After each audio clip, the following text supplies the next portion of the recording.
Hello, this is Gareth from the iMoot team. It is my great pleasure to introduce Raj Mohan, who's going to talk to us about promoting active learning through Moodle Tools. Thank you for your time, Raj. I know this is your second time. I think it's the second time on the schedule today.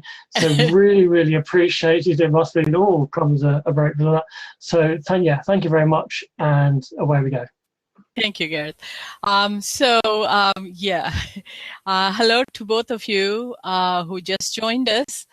I am from United States, and I'm going to talk about the Moodle tools. So let's get started. Just a little bit of information about the college where I work. It's a Catholic institution. It is Notre Dame College in Ohio, not the one in Indiana. And we are emphasizing online education. That is the main point.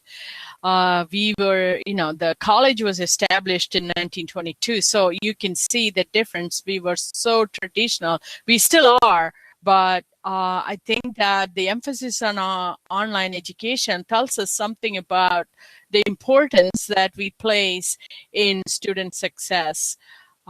So we have been using Moodle for more than 6 years, maybe 8. But we recently upgraded to Moodle 2.8, which has a lot more features, and we are really very happy about it. We just started working on 2.8. Some information about Notre Dame students, probably very similar to any other student all over the United States as well as all over the world. They are very busy students. However, we emphasize nursing, the nursing program. And as a lot of the population in the United States is aging, I think the demand for nurses is a lot more. So we are trying to provide quality education to nursing students, and also for teachers, students who want to become teachers. So our emphasis is on assessments, assignments, so that the skills that the students learn will help them in their career. As they become nurses, they need communication. As they become teachers, they need to communicate also.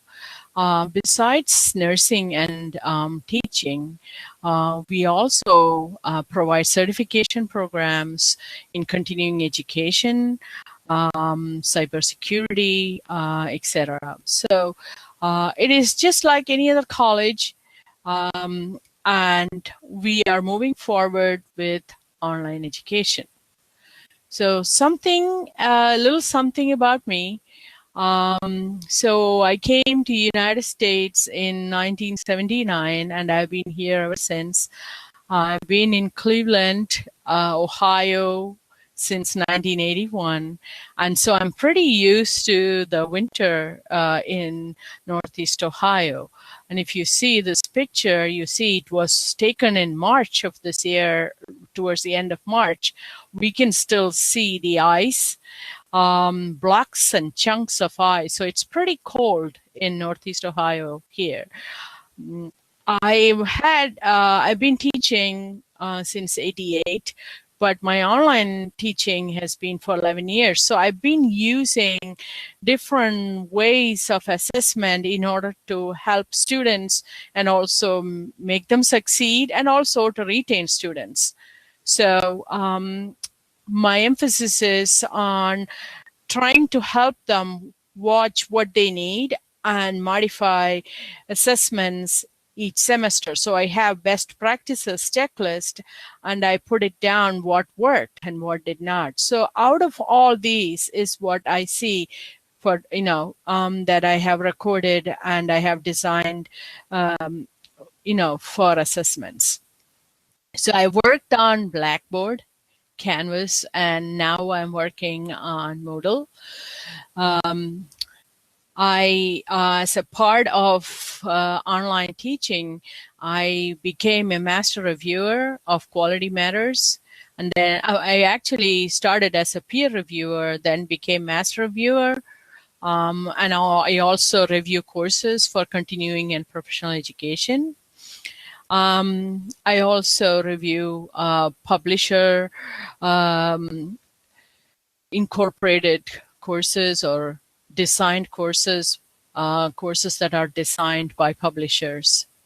So right now, I am an instructional designer at Notre Dame College. So I get an opportunity to design courses for all disciplines, and that is the most interesting part of my job.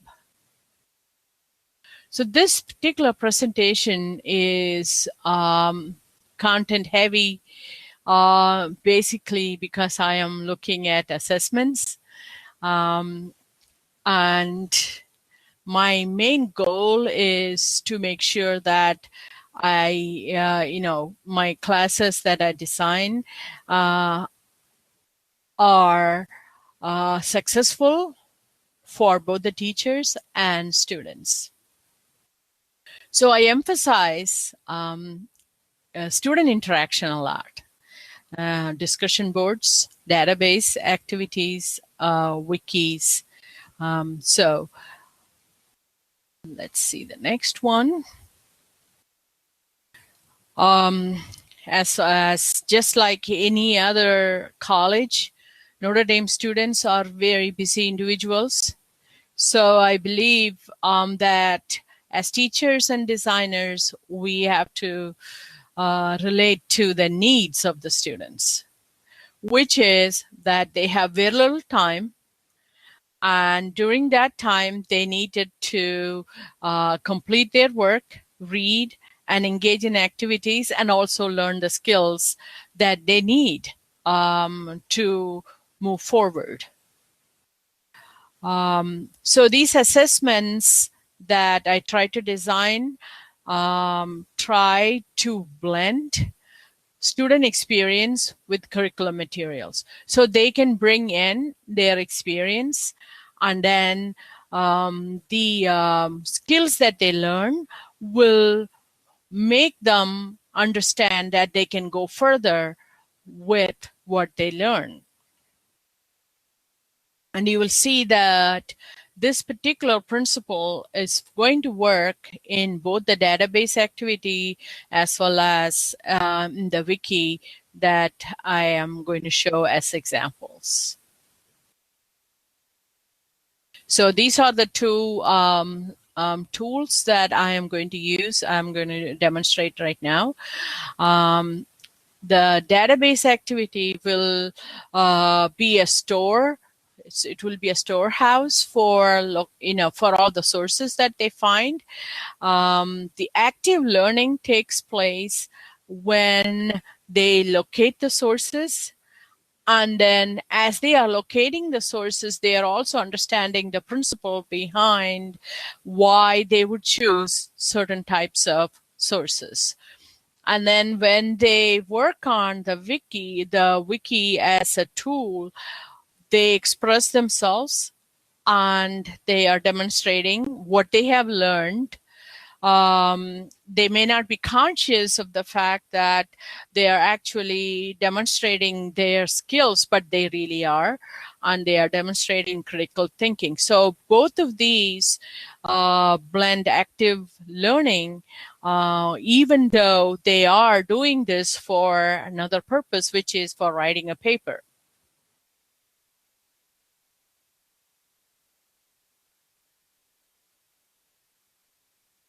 So the goals of the first step is to build a database of sources. So the goals of the database activity are that they should, as they bring in sources to post on the database, they are trying to tell us, or they are indicating they have understood why they would choose certain type of sources and why certain types of sources are more appropriate than others. So even though I am an instructional designer, I teach English, English composition. So my examples are from the English classes, college writing class. So these are these classes are first year classes, and they are mandatory too. So because they are mandatory, I have the essential another task of really trying to sell the course as to why they are actually doing what they're doing. So I have to really look at the utilitarian aspect of each activity instead of just creating busy work. So the students will feel motivated too. So this, even though it's a database activity, it also works as an information literacy assignment, which is actually woven into the English classes. If you are from the United States, you would already know that it has become mandatory for us to teach information literacy assignments. Basically, what this term means is that after the internet became so popular, we find a lot of sources through the internet, and students do that all the time. However, are they able to differentiate between the quality of the sources that they find on the internet? So to become literate in this area is the goal of this assignment also. So instead of having a separate assignment labeled as information literacy, I have woven the principles of information literacy into the database assignment. So the active learning takes place as they find sources.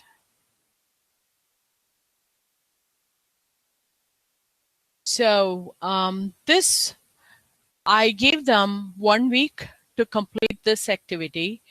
The time that they would actually take to post these sources, to find and post these sources, would be approximately 1 hour.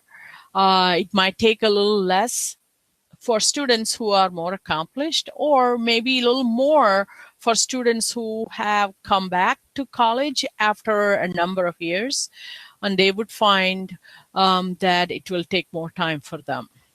However, I am asking them to find 3 different types of sources.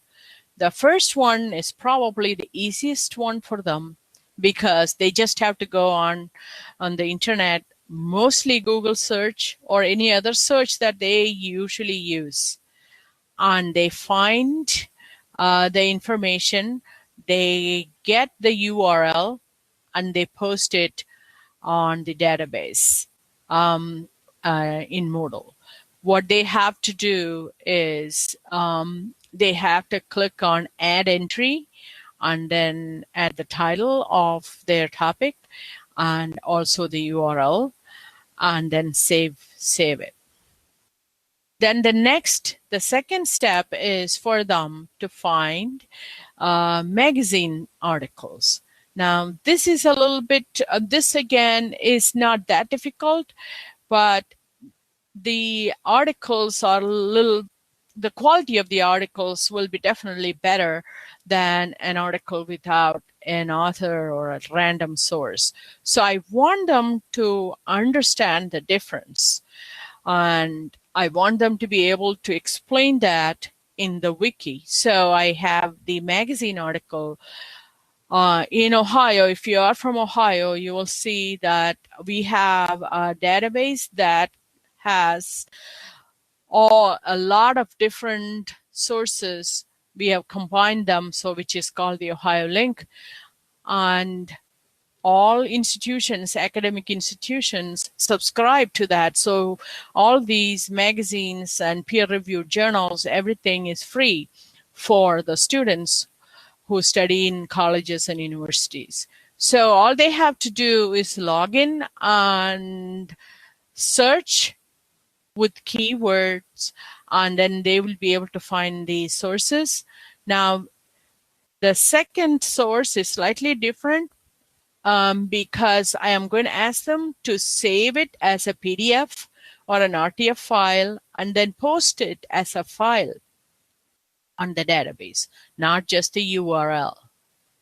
Similarly, I also asked them to search Ohio link again, but this time they will have their search terms as peer-reviewed journal or scholarly journals, and they will have to bring in or post a PDF file from this particular journal or any peer-reviewed source.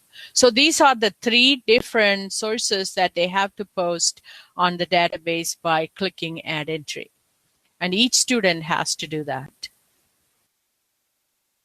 So these are the 3 fields, and if you go into the course that all of us have on my course there, you'll see these 3 different distinctions between the internet, the popular magazine, and the Ohio Link peer-reviewed journal. And I have also indicated the URL, the file that they have to use.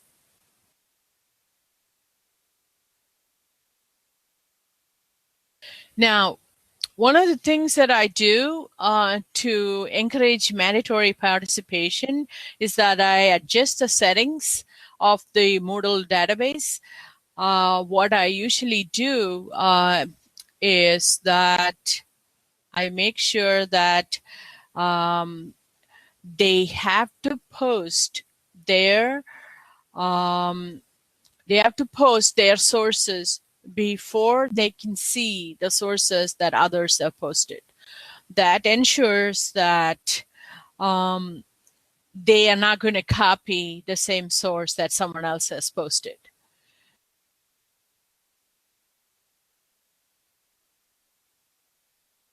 So the result of this activity is that they learn to collaborate because they create a database of, usually I have say 20 students, online students, and that means this database activity will collect 60 sources that they can actually, all of them can use for their paper. So that also has another advantage, which is basically for the teacher, because as a teacher, I can trace every word and idea that they have used in their paper. I do tell them that they have to use the sources that have been posted on the database. Anything that is outside of it, if I find them, that is a really red flag for me to investigate a little more. So this particular insistence on using all the sources from the database only acts as a deterrent for plagiarism, deterrence against plagiarism. However, I wouldn't say that it will stop plagiarism, but probably make it less than the normal incidence. So that is the first tool. The second tool is really a continuation of the first activity. In this one, they use the sources from the database and they try to evaluate them.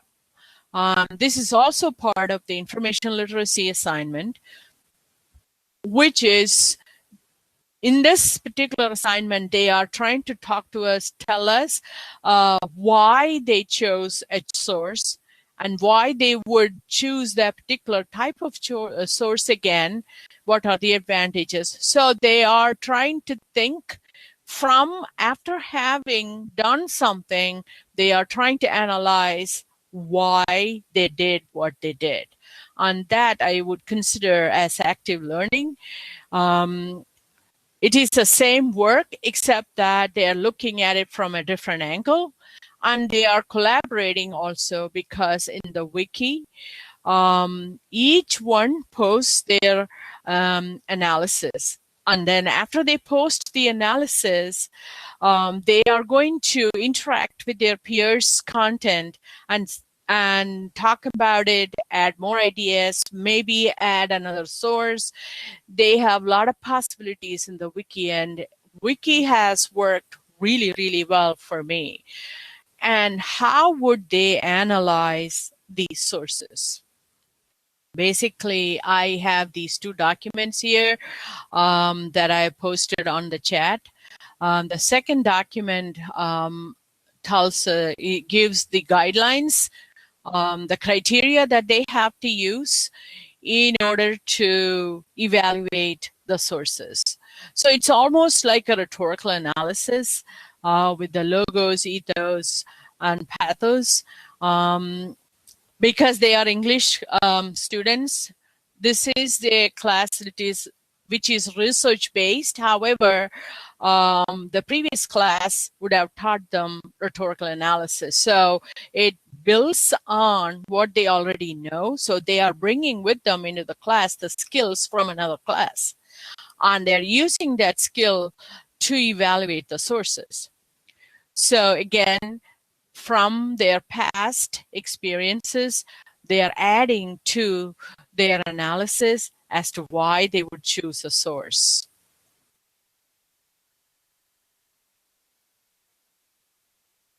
So when they evaluate the source, they have to write a paragraph which tells us why they chose the source. So quality of the sources, they will have to go in depth. And this tells me what they have achieved in terms of the new skills.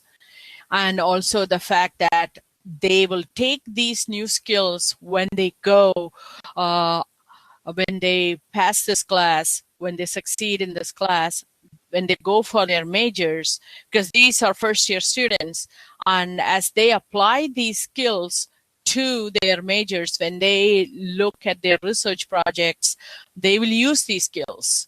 And that's one of the main thing that I tell my students, that this isn't just for the English class. This is something that they would use in their life, as well as in their career, and as well as in their education. So basically something that is going to be useful. And besides that, there are also the other advantages of trying to get along with their peers, to be able to express their opinion. So the wiki assignment has proven to, at least in my classes, to be very useful. A lot of debate on the wiki, as well as it has also developed their analytical skills. So on the course site, that is on the chat, I have the last link, which is the discussion forum link. And if you have any feedback for this, I would really appreciate it. I see a question here. Are you able to restrict?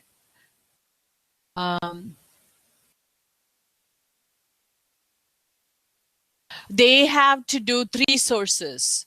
And after they post all the 3 sources, then only they will be able to see others.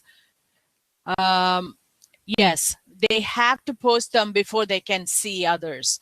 Otherwise, they would, if they don't have much time, there is a temptation to actually use the same source. So most of the time, or 99% of the time, I see that they find their own sources. That's really a good question.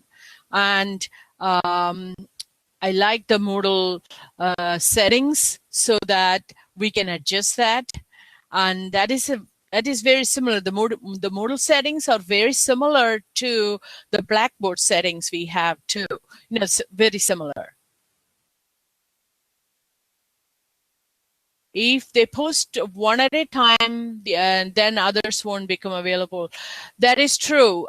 They have to post all the sources one after the other. So I tell them that you do the search, keep it ready, and then upload them all at one time. That way, if they just post only one, they will not be able to see the others. So it has to be an activity where they do this and complete it one after the other. Thank you. So basically, if you have any feedback, please post them. I actually downloaded a badge. I just need to find out how I can upload the badge onto the discussion forum or send them to you after if you submit. When you submit if you have any feedback, if you please submit it, and I will send the badge so that, I have designed it, but I'm not sure how I need to do that because this is my first time in iMoot and also first time designing my own badge. So do you have any other questions?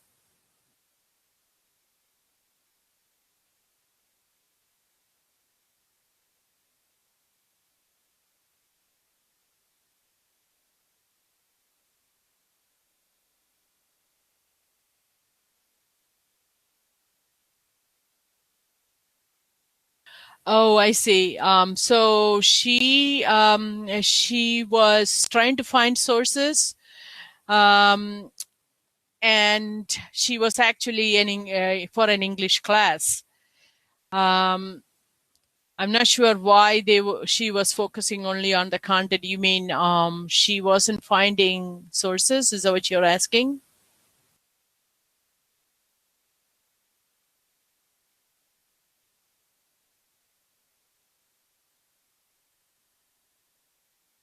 Or was she not able to find the search words or keywords to find the sources?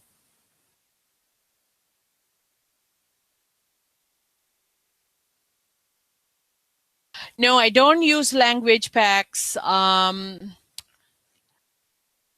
try to customize my own because I've been doing this for a while. I prefer to create my own content, and that way it is more original and there is less chance of the content being transferred from one semester to another.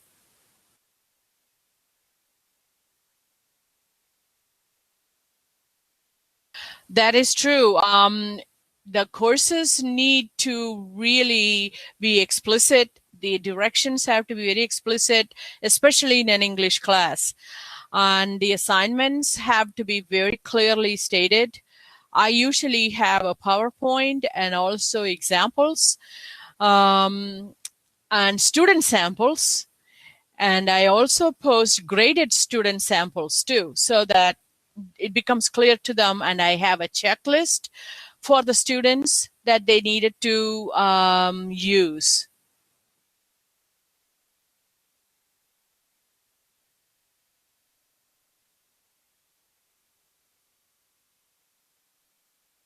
I'm just reading. She was a practitioner. Okay, other lecturers were.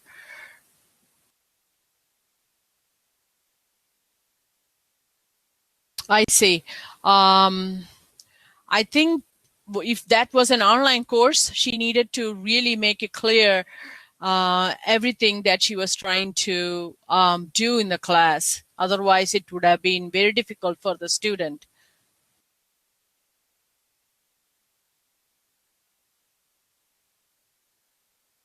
Right. If a student A submits a source and the student B submits the same source, it's not like I'm going to reduce points for student B.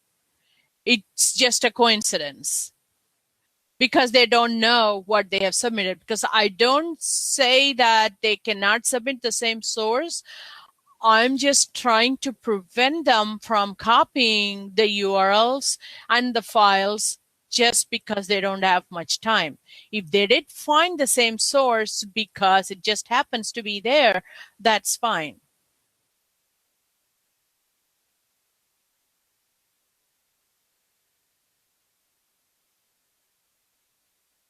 You're welcome.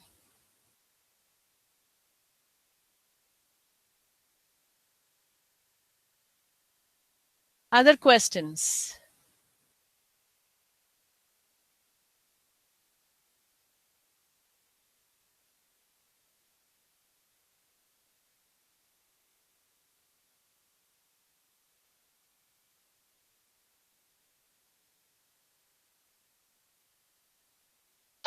While we're waiting, hi, it's Gareth again. While we're waiting for anybody to post more questions, Raj, thank you very much indeed for the informative presentation for the second time around.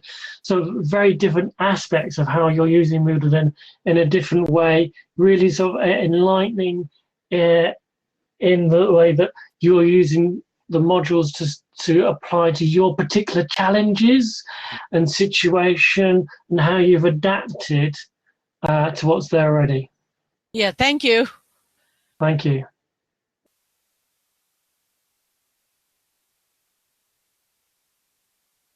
Okay, I think we'll stop recording there. Okay. All right. Thanks, Garrett.